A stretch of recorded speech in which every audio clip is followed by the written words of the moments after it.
1 Coríntios, capítulo 15.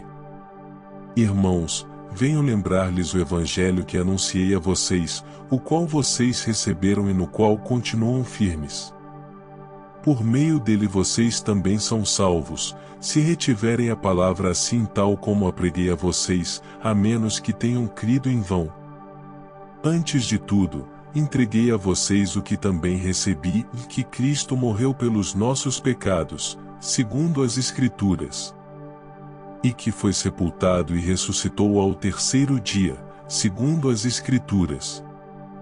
E apareceu a Cefas, e depois, aos 12.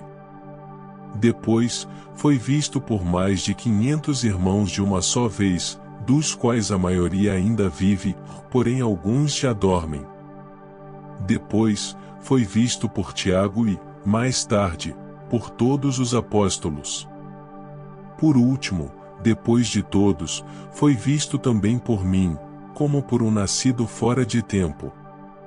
Porque eu sou o menor dos apóstolos, e nem mesmo sou digno de ser chamado apóstolo, pois persegui a igreja de Deus. Mas, pela graça de Deus, sou o que sou. E a sua graça, que me foi concedida, não se tornou vã. Pelo contrário, trabalhei muito mais do que todos eles, todavia, não eu, mas a graça de Deus comigo. Portanto, seja eu ou sejam eles, assim pregamos e assim vocês creram.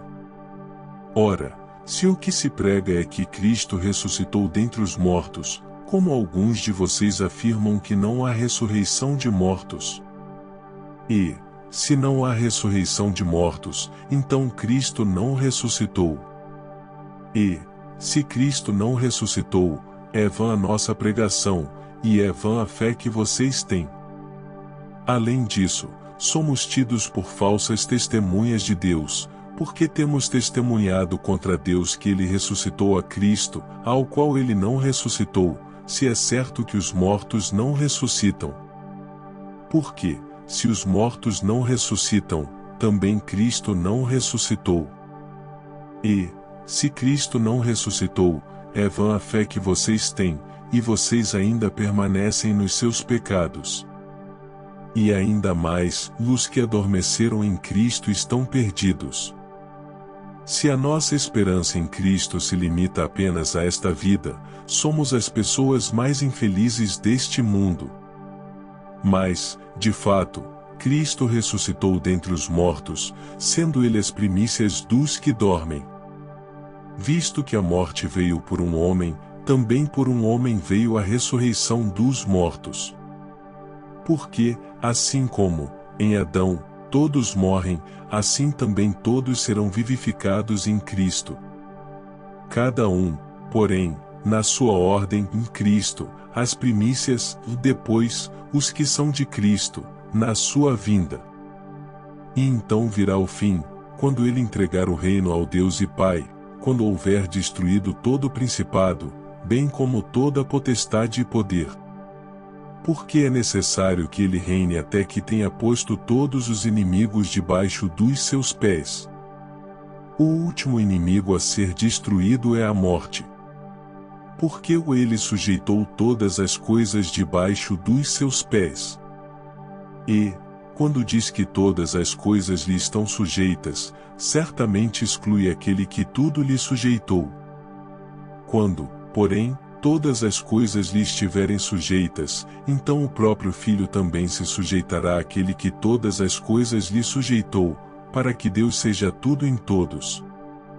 De outra maneira, que farão os que se batizam por causa dos mortos? Se de fato os mortos não ressuscitam, por que se batizam por causa deles? E por que também nós nos expomos a perigos a toda hora? Dia após dia, morro. Eu afirmo isso, irmãos, pelo orgulho que tenho de vocês, em Cristo Jesus, nosso Senhor. Se, como homem, lutei em Éfeso contra feras, qual foi o meu proveito? Se os mortos não ressuscitam, comamos e bebamos, porque amanhã morreremos. Não se enganem, as más companhias corrompem os bons costumes. Voltem à sobriedade, como convém, e não pequem. Porque alguns ainda não têm conhecimento de Deus. Digo isto para a vergonha de vocês. Mas alguém dirá: como é que os mortos ressuscitam? E com que corpo virão? Insensato! O que você semeia não nasce, se primeiro não morrer. E, quando semeia, você não semeia o corpo que há de ser, mas o simples grão, como de trigo ou de qualquer outra semente. Mas Deus lhe dá corpo como Ele quer dar, e a cada uma das sementes dá o seu corpo apropriado. Nem toda carne é a mesma, porém uma é a carne dos seres humanos, outra, a dos animais, outra, a das aves, e outra, a dos peixes. Também há corpos celestiais e corpos terrestres, e, sem dúvida, uma é a glória dos celestiais, e outra, a dos terrestres. Uma é a glória do sol, outra, a glória da lua, e outra, a das estrelas.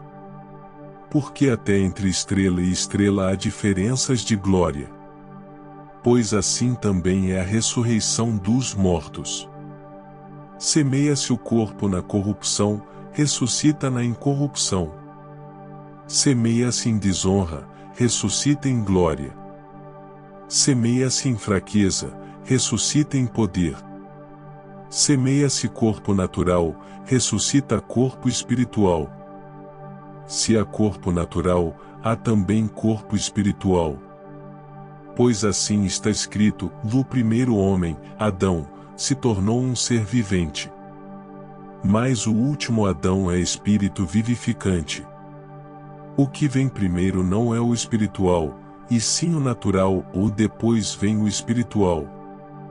O primeiro homem, formado do pó da terra, é terreno, o segundo homem é do céu.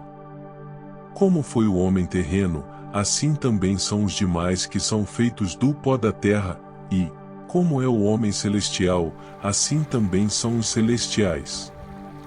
E, assim como trouxemos a imagem do homem terreno, traremos também a imagem do homem celestial. Com isto quero dizer, irmãos, que a carne e o sangue não podem herdar o reino de Deus, nem a corrupção herdar a incorrupção. Eis que vou lhes revelar um mistério, e nem todos dormiremos, mas todos seremos transformados. Num momento, num abrir e fechar de olhos, ao ressoar da última trombeta. A trombeta soará, os mortos ressuscitarão incorruptíveis, e nós seremos transformados.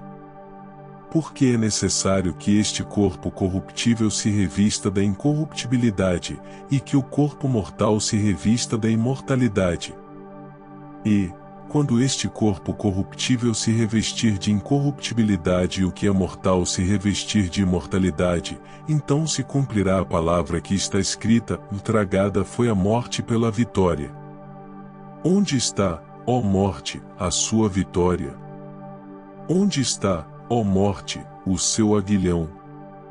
O aguilhão da morte é o pecado, e a força do pecado é a lei. Graças a Deus, que nos dá a vitória por meio de nosso Senhor Jesus Cristo. Portanto, meus amados irmãos, sejam firmes, inabaláveis e sempre abundantes na obra do Senhor, sabendo que, no Senhor, o trabalho de vocês não é vão.